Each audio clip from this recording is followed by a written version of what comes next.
¿No? Una pregunta... Hay por ahí uno. Sí, perdón. Sí, gracias, Miguel, por la charla, muy interesante.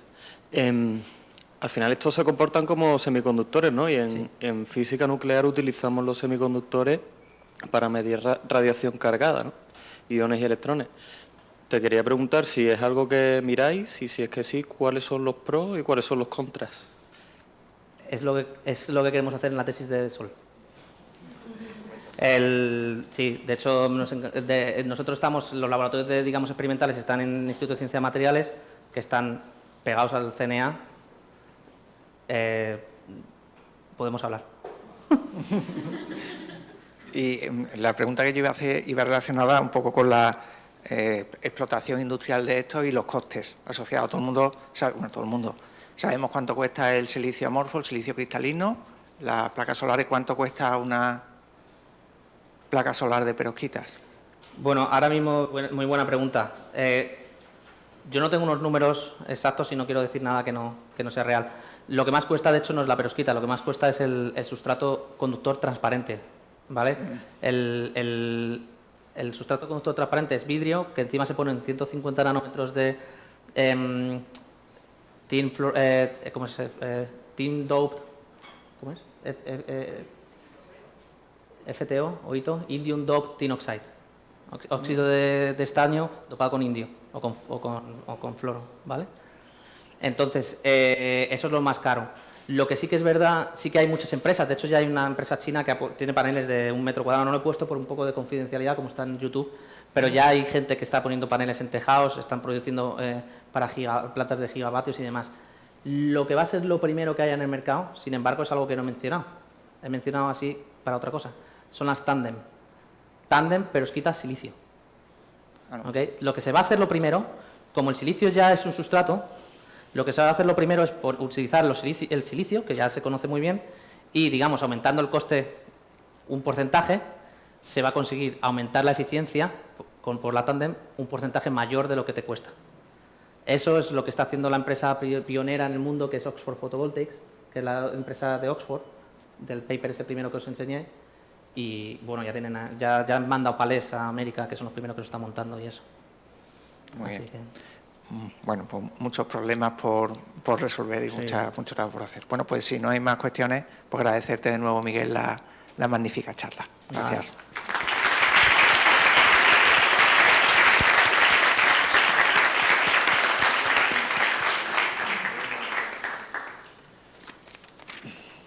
Gracias. Bueno, nuestra segunda charla es a la vez charla de innovación, pero viene vinculada con lo que en nuestro ciclo de Alumni Talks. Los Alumni Talks son experiencias de éxitos de nuestros egresados que vienen aquí a contarnos cosas, ¿vale?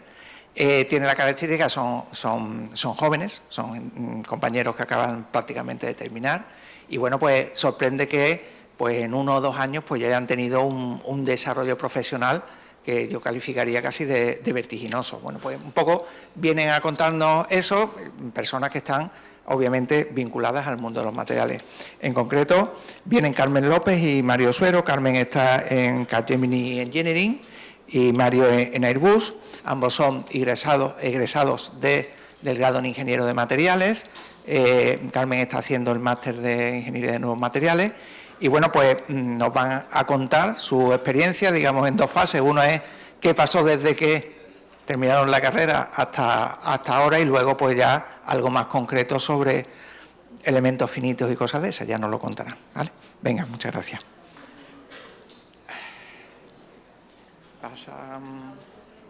¿Cómo vas a hablar?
Venga, vale. Hola, hola, hola. ¿Sí? Se me cae un poco, ¿no? ¿Sí? Muévete. Se mueve. Que si se escucha, cae, ¿no? se me cae. Nada, me pongo yo.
Ponte ya la luz, si te vea el canal. Vale.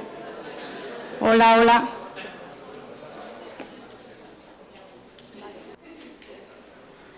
Pues yo soy Carmen y me voy a presentar. Me dedico al cálculo de estructuras aeronáuticas, al cálculo de estructuras de aviones. Y os voy a contar un poco, hablando como alumna, que terminé el año pasado la carrera, a qué me dedico y cuál fue mi experiencia, y no solo experiencia, mis consejos al terminar la carrera y empezar en el mundo laboral. Vale, yo estudié Ingeniería de Materiales aquí en la Facultad de Física, terminé el año pasado y actualmente estoy estudiando el máster en Ciencia y Tecnología de Nuevos Materiales.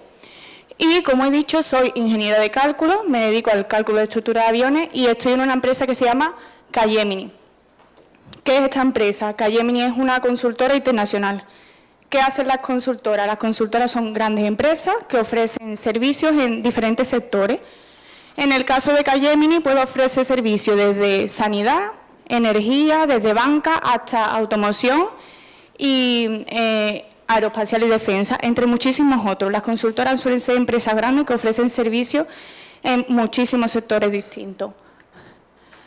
Dentro de todos los sectores que tiene Capgemini, mi sector es aeroespacial y defensa. Dentro de este hay muchísimas subdivisiones, hay muchísimas unidades y la mía se llama unidad de modelos. ¿Qué es lo que hacemos nosotros en mi equipo, en la unidad de modelos? Pues nos dedicamos al cálculo no lineal, en concreto no lineal, de estructuras aeronáuticas. ¿Qué es lo que hacemos así en general? Nosotros lo que queremos es que el avión no se rompa, queremos asegurar la calidad del avión. Lo que queremos es que el avión, que está sometido a muchísimas fuerzas externas, tanto en el despegue, aterrizaje, durante el vuelo, pues que éste no sufra y que sea seguro tanto para el avión como para los pasajeros. Otro motivo, otro cálculo que hacemos es, imagínate que el avión está en vuelo y tiene algún problema, y ha tenido algún problema que no estaba previsto. Pues nosotros lo que queremos es saber cuánto afecta este problema que ha tenido durante el vuelo al avión y saber si es seguro, es decir, bueno, pues ha tenido un problema, pero no pasa nada porque puede seguir durante su vida útil 20, 30 años más, o no, mira, este problema es catastrófico y el avión no puede seguir volando. Pues nosotros tenemos que asegurar la calidad y que el avión sea totalmente seguro. Entrando un poco más en detalle, sabemos que un avión soporta muchas fuerzas externas, tiene que soportar turbulencia, tiene que soportar grandes presiones, velocidades, temperatura, por lo tanto el cálculo de estas estructuras es súper importante. ¿Qué es lo que hacemos? Como he dicho, yo estoy en la unidad de modelos y nos dedicamos al cálculo no lineal. ¿Qué es esto de no lineal? Si nosotros cogemos una regla y la doblamos muy poquito y la soltamos, esta regla va a volver a su posición inicial. Esto sería un cálculo sencillo, es un cálculo lineal, que también hay un departamento para esto, pero que no es mi caso. Pero si nosotros cogemos una regla y la doblamos muchísimo y nosotros soltamos la regla se va a quedar doblada, o sea, la regla no va a volver a su posición inicial. Estos son cálculos no lineales, son los cálculos más complejos, que no se predicen, pues estos son los cálculos que hacemos en mi unidad, son los más complejos. ¿Cómo hacemos este tipo de cálculo? Pues nosotros nos basamos en el método de los elementos finitos, que es súper importante. ¿Qué es esto de los elementos finitos? Pues es un método matemático que consiste en, si nosotros tenemos esta pieza de avión, que es una especie de engranaje, lo que consiste esto de elementos finitos es dividir esta pieza de avión en muchísimos pequeños trozos, muchísimos trozos. Estos trozos se llaman elementos. ¿Por qué dividimos la pieza en pequeños trozos? Es mucho más fácil ver cómo se comporta un elemento pequeño y las interacciones que tienen con el resto de elementos alrededor, que intentar ver cómo se comporta el avión en su complejidad completo. Y tanto para el ordenador es mucho más fácil que divida un problema enorme y complejo en muchos pequeños problemas simples y las interacciones entre ellas. Por eso se hace este tipo de método matemático. Y nada, que decir que claro que esto es súper importante para asegurar que el avión en el que nos subimos todos los días sea seguro. Yo terminé el año pasado y llevo un año, terminé y entré en esta empresa, llevo un año aquí en Capgemini. Y he participado en programas como el 320, que es el avión comercial que nos subimos todo el mundo, que es el que tiene un único pasillo. También he participado en programas con el 350, que es el avión que está hecho mayoritariamente por composite. He estado en el 380, que es el avión que tiene 2 pisos, que se suele usar para trayectos muy largos, no europeos. Y luego en la parte militar he estado y estoy trabajando con el A400M. Os voy a contar un poco un ejemplo práctico que hemos tenido en la empresa. No puedo entrar mucho en detalle, pero sí deciros una guía o el proceso que nosotros hacemos desde el cliente nos habla, que el cliente es Airbus, nos dice el problema que tienen y nosotros le tenemos que dar los resultados que hemos obtenido. Esto, no puedo entrar en detalle, pero esto es una especie de engranaje que se encuentra en el HTP, que el HTP, a ver si puedo señalar, vale, se encuentra aquí. Y el HTP es como el ala que hay en la parte de atrás de la cola del avión, ¿vale? Pues ahí se encuentra esta especie de engranaje. Pues Airbus nos contacta y nos dice que tienen una serie de problemas con este engranaje y lo primero que hacemos es, nos da la pieza en un programa de diseño. No sé si en el instituto habéis dado AutoCAD o un programa así, pero bueno, nos lo dan en CATIA, que es un programa parecido al AutoCAD, es un programa de diseño. Este programa es súper importante y quien se quiera dedicar al diseño o al cálculo sí que lo tiene que tener en cuenta. Pues nos dan la pieza en este software, nosotros tenemos que comprobar que la geometría esté bien, que todo esté bien, hablamos con el cliente y ya llega nuestro turno. ¿Qué es lo que hacemos? Pues cogemos la pieza y la vallamos, que mallar significa dividirla en pequeños elementos, como he dicho antes. O sea, es mucho más complejo que dividirlo en pequeños trozos, lleva muchos procedimientos, pero en general es dividirla en pequeños trozos. Eso lo hacemos con un programa que se llama HyperMesh, es un programa de elementos finitos. Cuando tenemos la pieza ya dividida en los elementos pequeños, como he dicho antes, tenemos que introducirle las condiciones de contorno. Esto se hace en un software que se llama Abacus y lo que hacemos es ponerle a la pieza las condiciones reales que va a tener durante el vuelo. Pues durante el vuelo va a estar sometida a tanta temperatura, a tantas presiones, una cierta velocidad. Por ejemplo, a ver si puedo señalar. No, bueno. Aquí en las esquinas de aquí de la pieza, imagínate que está empotrada en el avión, que no se va a mover, pues nosotros tenemos que decirle al programa, mira, estas partes van a estar empotradas y no se van a mover. O desde la otra parte va a sentir una fuerza hacia la derecha. Pues todas esas condiciones que tiene la pieza en realidad, nosotros se las tenemos que meter. Una vez tenemos el modelo montado, ya lo mandamos a calcular y tenemos los resultados, que sería esto de aquí. Lo que vemos es un mapa de colores que tenemos que interpretar y, por ejemplo, en el de la izquierda, que son desplazamientos, vemos que la parte roja sería la más limitante, que lo que significa es que se está doblando mucho. También podemos ver tensiones, podemos ver si se rompe, si le sale una grieta, podemos ver de todo, o sea, sería interpretar un mapa de resultados. Una vez tenemos los resultados, los entregamos en un documento, hablamos con el cliente y si todo está bien, pues ya sería como ese guión que tiene un proyecto. Más proyectos en los que hemos estado involucrados así. Está el programa CEROE de Airbus, que lo que quieren hacer es un depósito de hidrógeno para evitar la contaminación. Y nosotros lo que queremos es, nos dicen, tenemos este depósito de hidrógeno en un avión, que es el 380, y nos dicen, pues, meter en las condiciones normales que va a tener durante el vuelo y decirme si va a explotar o no va a explotar el depósito. O la segunda parte sería, métele presión, presión, presión, presión hasta que explote. Y le tenemos que decir el límite hasta que el depósito aguanta. Este sería un tipo de proyecto. Otro proyecto consiste en reparaciones. Pues mira, nos dicen, queremos un nuevo diseño de un avión porque queremos aligerar el peso, porque este material es nuevo y no funciona mejor, porque esta geometría la queremos diferente, pues nos manda la geometría nueva, el material nuevo, y nosotros tenemos que calcular para qué. Queremos ver si estos cambios de materiales o de geometría afectan a la pieza. Queremos ver, pues mira, el cambio de geometría hace que la estructura del avión no soporte y tenga muchas tensiones, o sí, o esto conviene y es mejor cambiarlo porque aligera el peso. Este es otro tipo de proyecto. Más proyectos. A los aviones les salen grietas y en los remaches les salen grietas y nosotros lo que queremos ver es, tenemos que simularla y queremos ver pues si estas grietas afectan a la estructura del avión. Mira, pues nos ha salido una grieta y no sabemos si la grieta va a crecer tanto que el avión no va a poder seguir con su vida útil. Pues nosotros lo calculamos y decimos, mira, pues con la grieta esta no pasa nada, el avión puede seguir con su vida útil, o esta grieta es grave y el avión no puede seguir volando o no tiene reparación. Y otro proyecto, que era un vídeo, miráis si se ve bien, esto es un impacto de pájaro en el HTP.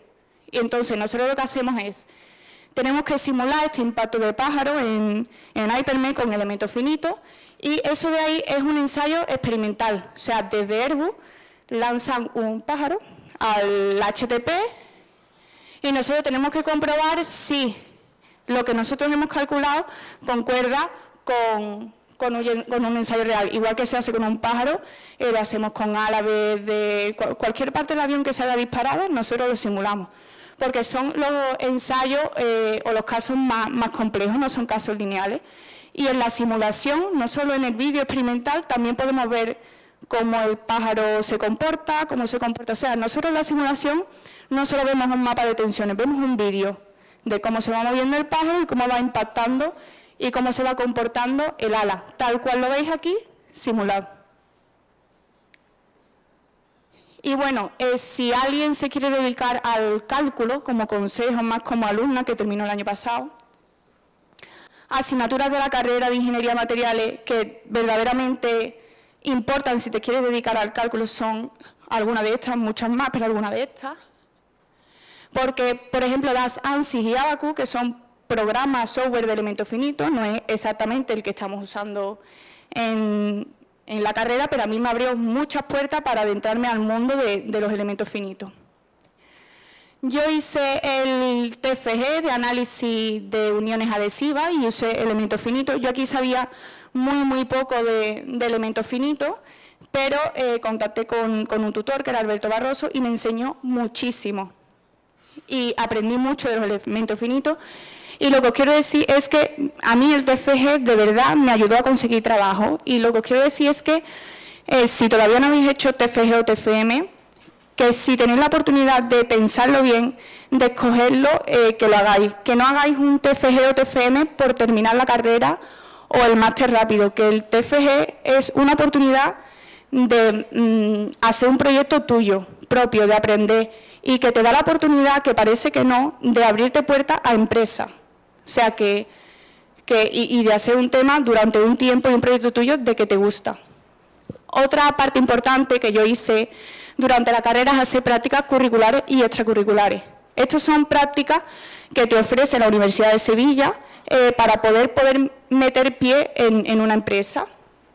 Y creo que es súper importante, tanto en la carrera como en el máster. O sea, la Universidad de Sevilla te está dando la oportunidad de, antes de terminar la carrera, tener 5 meses, 8 meses de experiencia laboral. O sea, te adentras en el mundo laboral. Y mucha gente que hace estas prácticas ya termina la carrera y está en ventaja con otras, porque tiene, aunque sean unos poquitos meses, pero ya es algo. Y a mí me ayudó muchísimo a conseguir el trabajo que tengo. Yo hice las prácticas en CATEC, que es una empresa distinta, no es la que estoy ahora. Es un centro tecnológico que se dedica a la investigación, pero dentro de la industria. Yo aprendí muchísimo y también me brindó la oportunidad, y gracias a eso estoy trabajando ahora. Por pequeñas oportunidades que se dan, puedes tener pie a entrar en una empresa y estar trabajando nada, a un año de haber terminado la carrera. Una vez terminé las prácticas, Capgemini contactó conmigo, hice un programa de formación de 5 meses y luego me hicieron un contrato indefinido. Y nada, y hasta aquí estoy. Animaros porque la carrera de Ingeniería de Materiales es muy bonita, es para gente curiosa, que la aprovechéis, que yo me arrepiento mucho de no haberla integrado tanto, de haber ido muy rápido por querer sacarla rápido, pero que la carrera es muy bonita y que hay mucho trabajo fuera para los ingenieros de materiales, que tenemos compañeros en calidad, en energía, con placas solares, tenemos compañeros en cálculo, en diseño, en fabricación, o sea que hay trabajo para nosotros y mucho ánimo y muchas gracias por escucharme.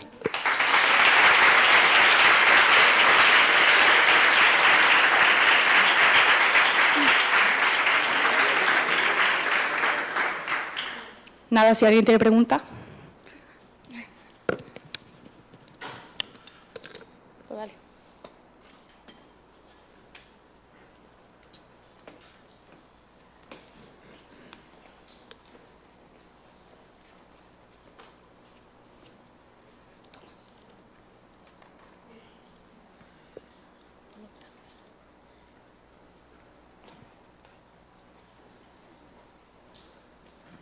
Buenas tardes, soy Mario y yo, como Carmen, acabé el año pasado también, en 2023, empecé en 2019 y actualmente pues estoy trabajando en Airbus, que es una empresa multinacional de fabricación de aeronaves. ¿Vale? Primero voy a dar una introducción de hacia dónde se dirige el mundo de la aeronáutica actualmente. Posteriormente intentaré hacer un nexo entre la carrera y el mundo laboral y luego una breve explicación de mi trayectoria y mi puesto actual. ¿Vale? Actualmente la industria aeronáutica se está dirigiendo a la reducción de peso, entonces el papel de los ingenieros de materiales es bastante importante, ya que nos involucramos en el estudio de materiales más ligeros y resistentes. ¿Vale? Con la disminución de peso contribuimos a la disminución de emisiones, que es un problema actual bastante gordo, y que gracias a esa disminución de peso y de emisiones, es decir, hace falta menos combustible para llegar más lejos. Por tanto, aumentamos la distancia. Como ejemplo, como ha explicado Carmen, el 350 es el avión que tiene más composites de toda la saga de fabricación de comercial de Airbus. ¿Vale? Este avión es bastante puntero en esta tecnología porque tiene el 53% de peso en composite, ¿vale? En esta foto podemos ver, por ejemplo, que todo el skin del fuselaje, las alas y el tail cone, que es el cono de cola, están hechos en composite. También los paneles de los motores. El radomo, que es la puntera y el borde de ataque del VTP, que es lo que está en amarillo, es Miscellaneous, que es una mezcla de panel de abeja con fibras de vidrio, también es bastante ligero, y esa parte se pone de ese material, por lo que ha explicado Carmen, de los impactos de aves, que son bastante propensos en el radome y en el borde de ataque. Obviamente, sin los metales no llegamos a ningún lado, por tanto, el material puntero en aeronáutica es el titanio y el aluminio, que normalmente están fabricados todas las cuadernas quizás en este avión y parte de los motores. Y luego también hay parte de acero, que el acero es es usado en cableado, interior, etcétera, y soporte que lleva el avión, pero es solo un 6% del peso, como vemos. Y el papel que tenemos nosotros aquí es de diseñar, desarrollar y certificar, que es bastante importante esta palabra, certificar los materiales, porque hay que justificar ese uso para implementarlo en una aeronave donde se va a montar gente bastantes veces y se puede poner en peligro su vida, ¿vale? La certificación de los materiales dentro de Airbus sigue muchas normas y es bastante complejo. Como ha explicado Carmen, hay ciertos métodos, como los elementos finitos, que nos permiten predecir cómo se va a comportar ese nuevo diseño ante las mismas cargas que soporta el avión. ¿Vale? El nexo que quiero hacer entre el grado y el sector aeronáutico es como explicar las asignaturas que me han dado visibilidad sobre mi trabajo actualmente. La elasticidad y resistencia, esa asignatura, aunque es compleja, te da bastante visibilidad sobre el comportamiento de los materiales, tanto metálicos como compuestos. Luego materiales compuestos, que yo la considero una extensión de elasticidad, pero aún más compleja, ya que los materiales compuestos son bastante complicados por su morfología. Análisis numérico, en este punto vemos la representación real de las tensiones dentro del material. Hasta entonces eran fórmulas y era un numerito que te salía al final en el tensor de tensiones, pero ahora las podemos representar en geometrías reales. ¿Vale? Como ha explicado Carmen, en análisis numérico pues usamos Abacus, que es una herramienta bastante amplia y que te permite una visión bastante general. Los materiales metálicos, en caso de aeronáutica, es bastante importante, ya que las aleaciones son clave para asegurar la estructura del avión. Por ejemplo, un remache no es lo mismo que sea de titanio que sea de otra aleación de aluminio más dura, ya que un remache pesa 1 gramo, pero un panel puede llevar 10.000 remaches, esos son 10 kilos al final, entonces también afecta bastante. Soldadura y técnicas afines, sobre todo en aeronáutica se emplea el remachado, es la técnica característica de la aeronáutica, se ponen miles de remaches en un avión, y los adhesivos, que los adhesivos es una tecnología que también se emplea bastante.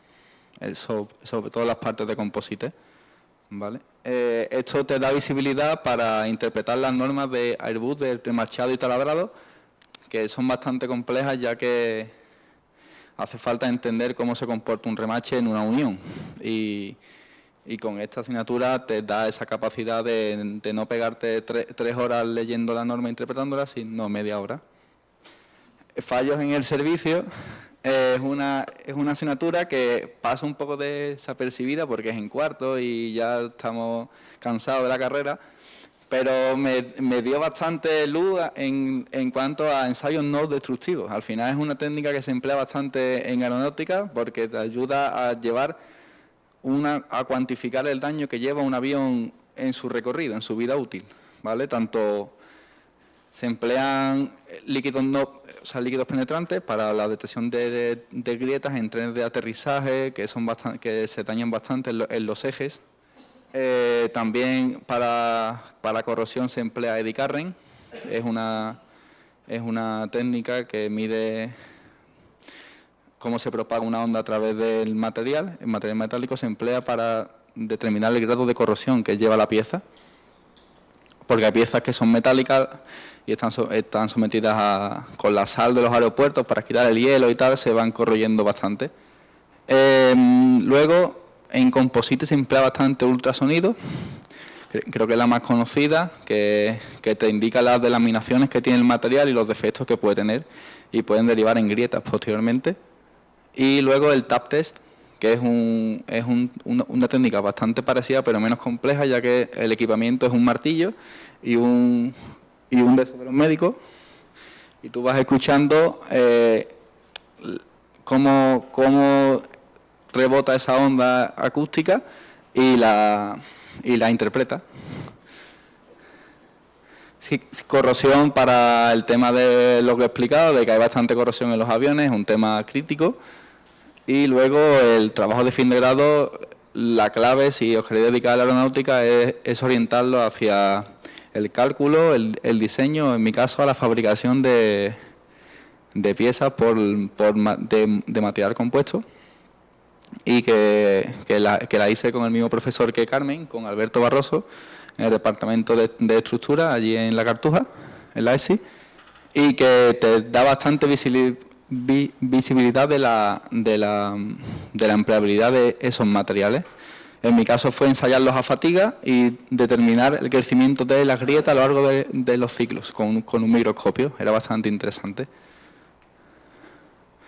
Dentro de mi carrera, pues yo terminé, como he dicho, en 2023, en junio, y de primeras estuve 3 meses de práctica y un mesecillo aproximadamente de contrato en la primera empresa, HTV2 Electrolysis Technologies, que es una empresa que se dedica, que no tiene que ver con la aeronáutica, y se dedica a la fabricación de electrolizadores compactos, es decir, a una máquina que tú le metes electricidad, le metes agua y obtienes hidrógeno y oxígeno, ¿vale? Se usa bastante, están intentando implementar hidrogeneras para el tema de los vehículos de hidrógeno, que puede ser el futuro. Y pues en esta empresa estuve llevando tanto tareas de taller, revisión de normativa y tal para el rutado de tuberías, la selección de materiales, y transversalmente con el departamento de I+D, que estaban investigando en la producción de hidrógeno a alta temperatura, y para ello hace falta materiales que sean resistentes a alta temperatura, que no se corroyan con el tiempo, y como son las aleaciones de níquel y tal, que son bastante duraderas. Tras esos mesecillos, me quise adentrar en la aeronáutica con la empresa francesa que se llama Sogeclair Aerospace. Es una empresa que tiene varias sedes aquí en Sevilla, en Francia, en Canadá y tal. Y estuve trabajando en las oficinas de Airbus en San Pablo, ¿vale? Es una subcontrata de Airbus, que en concreto para el departamento de la MAP, que es el departamento máximo de diseño que hay allí para temas de reparaciones y tal. Ahí aprendí bastante a usar CATIA, aprendí bastante de normativa, aprendí bastante del avión, el A400M, que es el que se produce aquí en Sevilla, y da soporte a la línea de ensamblaje de dicho avión, es decir, los problemas que van apareciendo durante el ensamblaje, los errores que se cometen los mecánicos en el avión al taladrar, al instalar remaches. Yo sobre todo llevaba la parte de estructura, pues hay ciertas reparaciones que, como cambio de pieza, cambio en diseño, instalación de distintos remaches, distinta ubicación de piezas y tal. Tras 8 o 9 meses aquí, di un cambio a la investigación a un departamento de I+D en Indaero. Uy, se ha ido.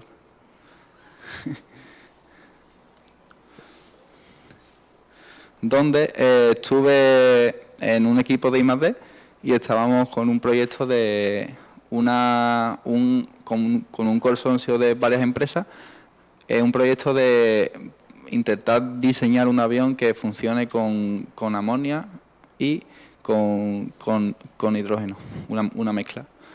Y estuvimos en el diseño del sistema de almacenamiento, la selección de materiales, tal y cual, en la fase primaria del proyecto. Ahí estuve poco tiempo, poco más de un mes, porque luego ya me contactó Airbus, que era como mi meta final, donde quería, ya que estaba trabajando en Sogeclair allí en la planta, pues me gustó bastante estar allí en el avión, bajar al avión, verlo, trabajar con los operarios y tal. Y actualmente estoy aquí. Voy a hablar un poco de mi puesto, ¿vale? Aquí tenemos una foto es bastante curiosa, una foto de la planta de San Pablo Sur, que es donde se ensambla el A400M y las piezas llegan en el Beluga. El Beluga es un avión de carga que entra en la planta gracias a la compuerta que se ajusta perfectamente al fuselaje y luego tiene una compuerta que saca con una grúa las piezas del avión. Y mi puesto es de Manufacturing Engineer en MRO y Retrofit del A400M, como ingeniero de fabricación, ¿vale? Como ahora explicaré un poquito más, porque el nombre tampoco indica mucho. ¿Vale? Antes que nada quiero dar como una visibilidad de cómo está separada Airbus, ya que tiene varias ramas. Está Airbus comercial, que es el A320, A350, aviones de pasajeros.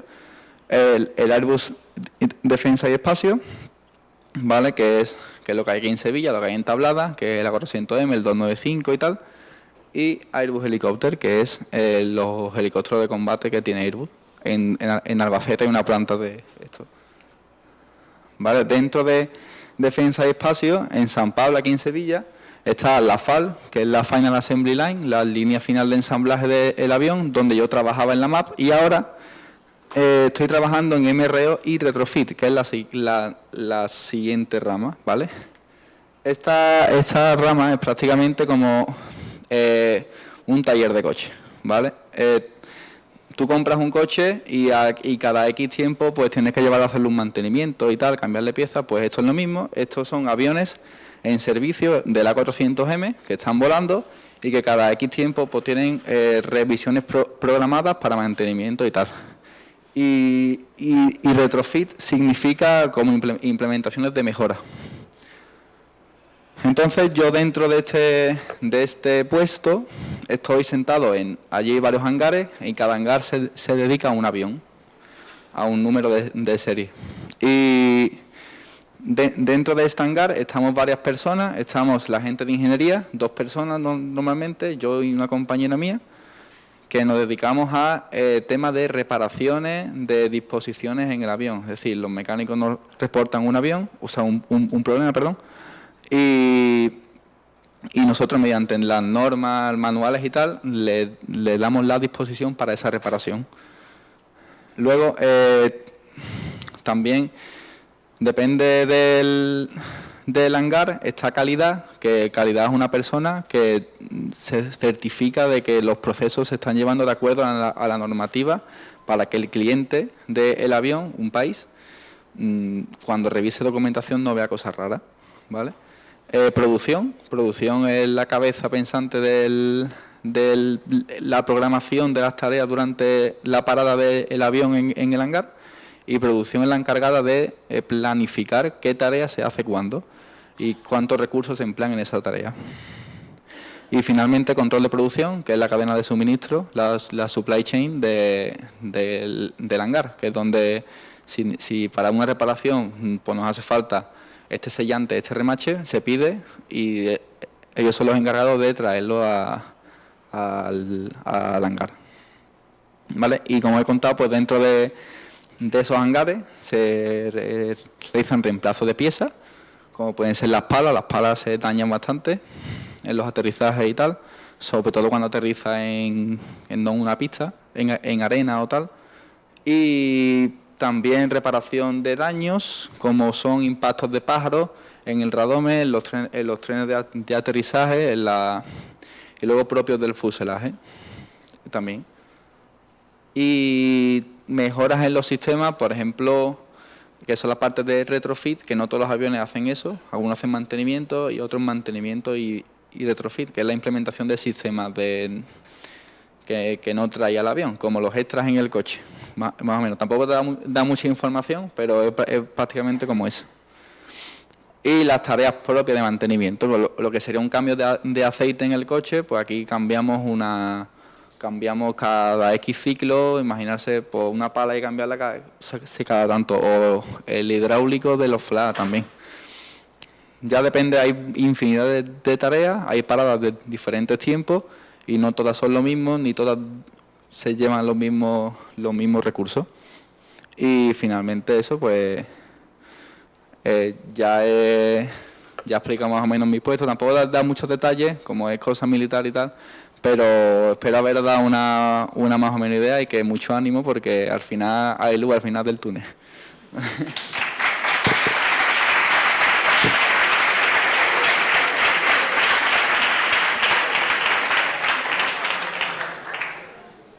Muchas gracias. Bueno, tiempo para preguntas, ¿no? Que seguro que tenéis, si no 20.000, 10.000. Venga, tanto para Carmen como para él.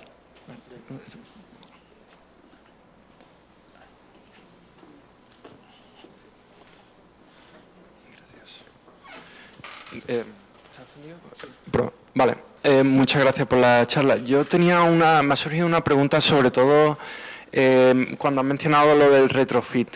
Y es, bueno, en realidad son dos. Una es qué ocurre con los aviones cuando acaba con su vida útil, si hay alguna forma de reutilizar piezas o de aplicarlos en nuevos modelos de aviones. Y luego si existe alguna implementación de un modelo modular o de la construcción o desarrollo de aviones de manera modulares, en los que sea posible tareas de reparación o de sustitución de partes más amplias que simples piezas, o no, es un poco la pregunta. Quizá, la verdad Pues, sí te escucho, ¿no? Sí. En cuanto a la primera pregunta, los aviones que ya no están en servicio, cada país es dueño de su avión, entonces ellos hacen lo que ven, pero hay un proceso que es la canibalización, que es la reutilización de piezas de aviones que no están en servicio. O sea, Airbus tiene propios aviones suyos que no están volando y que pueden usarse sus piezas. Y en cuanto a las piezas grandes, efectivamente sí, es más raro cambiar, por ejemplo, un VTP entero, como el módulo entero de la cola, pero en casos de daños severos y tal, que se dan muy de vez en cuando, se puede dar, por ejemplo. Pero bastante caro y el cliente a veces no quiere el reemplazo, sino una reparación, aunque sea menos segura.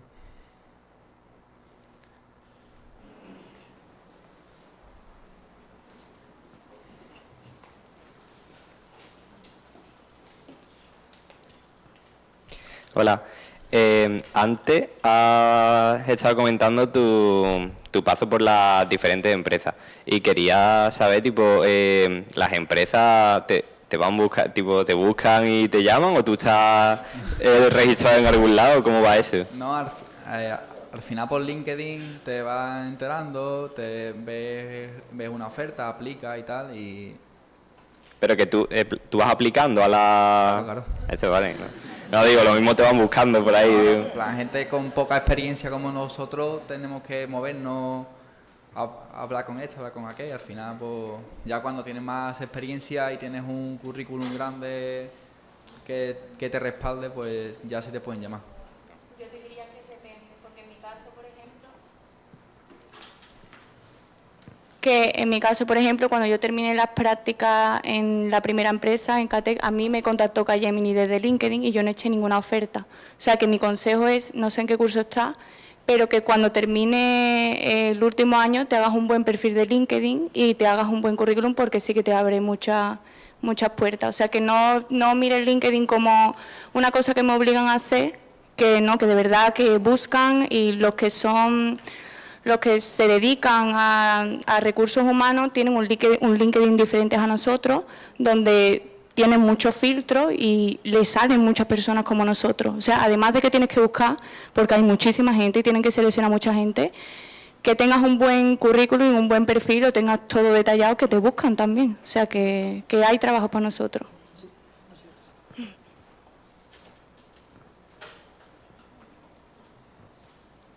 Más.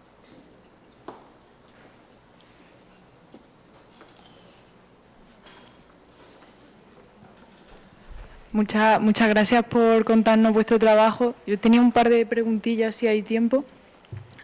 Una de ellas era cuando has contado los materiales de los que está compuesto el avión. Uno de ellos has dicho que es una mezcla de algo con panel de abeja. Y era un poco para preguntarte si, teniendo en cuenta la sostenibilidad que puede llegar a tener el tener que utilizar panel de abeja, si hay algún tipo de investigación o algo así relacionado con intentar hacer esos materiales de forma sintética o artificial y así no tener que usar el elemento natural. Creo que no, o sea, creo que me expliqué mal. O sea, panel de abeja, yo supuse que todo el mundo lo conocía. Es no es panel de abeja del animal. Son hexágonos de un tipo de material compuesto que lo que hace es aumentar el espesor del adheso, aumentando su rigidez y quedando huecos entre medio. Es como un panel sándwich, que no sé si más o menos... Como lo de las puertas que son malas, que se rompen y tal, que tú que le pega con la silla y se parte, pues eso. Son dos paneles y dentro... Estos son mejores. Y dentro hay una estructura que es hueca, pero que tiene la rigidez suficiente para que soporte impacto. Es más o menos, es que es difícil de explicar. Si quieres hago un dibujo de la pizarra, pero... ¿Hay tiza? Sí.